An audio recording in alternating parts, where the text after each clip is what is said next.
नमस्कार मित्रांनो, शेतकरी ब्लॉगमध्ये आपलं स्वागत आहे मित्रांनो.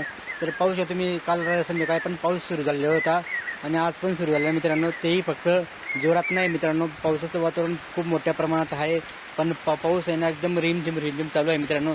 तर आपल्याकडे अशा पद्धतीने पाऊस सुरू आहे मित्रांनो. तर पाऊस होता तुम्ही आपल्या वावरामध्ये पाणी जेवढं येते तेवढं कमीच पडतंय मित्रांनो. पाऊस होता जेवढं पाऊस येत आहे तेवढं पाणी मात्र आपल्या शेतामध्ये डायरेक्ट लगेच पचून जात आहे. म्हणजे जमिनीचा जो काही पोट आहे तो पोट भरलेला नाही मित्रांनो.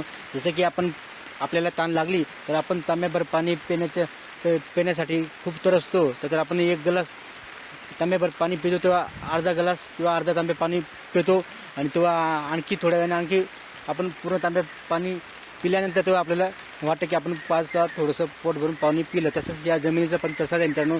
जेवढं पाऊस त्याला पोट भरून पाऊस येईल तेवढंच जमिनीत ओलावा जास्त राहील आणि आपण जे पेरलेलं पीक आहे ते व्यवस्थित उगेल. हा मोठा प्रश्न आहे मित्रांनो. म्हणून हा पाऊस येत आहे, वातावरण तर भरपूर आहे मित्रांनो. पाऊस तुम्ही आजही बदा पाऊस यायला पाहिजे, पाऊस यायला पाहिजे असं वाटतंय, पण एकदम हलकाच स्वरूपाचा पाऊस येतोय मित्रांनो. तर पाऊस सुरू होऊन खूप दिवस झाले मित्रांनो, पण हा पाऊस फक्त हलक्या स्वरूपाचा पाऊस मित्रांनो. तर आत्तापर्यंत आपण पेरणी वगैरे अजिबात केलेली नाही मित्रांनो, कारण की पाऊसच तसा दिसत आहे मित्रांनो.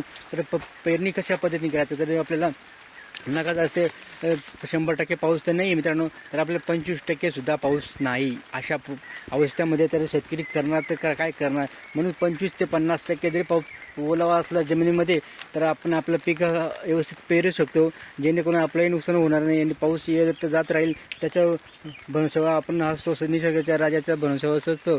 तर त्याचे पाणी व्यवस्थित यायला पाहिजे. पेरल्यानंतर तर व्यवस्थित पीकही उगेल. जर पाऊसच व्यवस्थित आलेला नाही मित्रांनो, जर आपण एवढं विकत घेतले 2-2, 3-3 हजाराचे आपले खत बियाणे असतात ते वाया झाले मित्रांनो. म्हणून सर्व शेतकरी बांधवांनी आपले शेतामध्ये जाऊन व्यवस्थित ओलावा पावा कमीत कमी 50 नका जाऊ द्या, पण 25% तरी ओलावा असला तरच ते करा मित्रांनो, जेणेकरून आपलं स्वतःचं नुकसान होणार नाही. याची आपण स्वतःहून काळजी घ्या मित्रांनो, कारण की निसर्ग राजा पाहिजे तसा पाऊस पडत नाही आहे. या हिशोबाने आपण स्वतः दुर्लक्ष करू नये, लक्ष देऊन व्यवस्थित काम करावं. कारण की आपले आपण जे काम करतो शेतामध्ये, जे काही कोणतेही पिकं पेरू द्या, ते पेरणीनंतर आपले नुकसान व्हायला नाही पाहिजे स्वतःचं. हे जे सर्व पाहून आपण व्यवस्थित पेरणी करा मित्रांनो. हीच माझ्या सर्व शेतकरी बंधूंना एक नम्र विनंती आहे की आपण व्यवस्थित ओलावा पाहूनच पेरणी करा.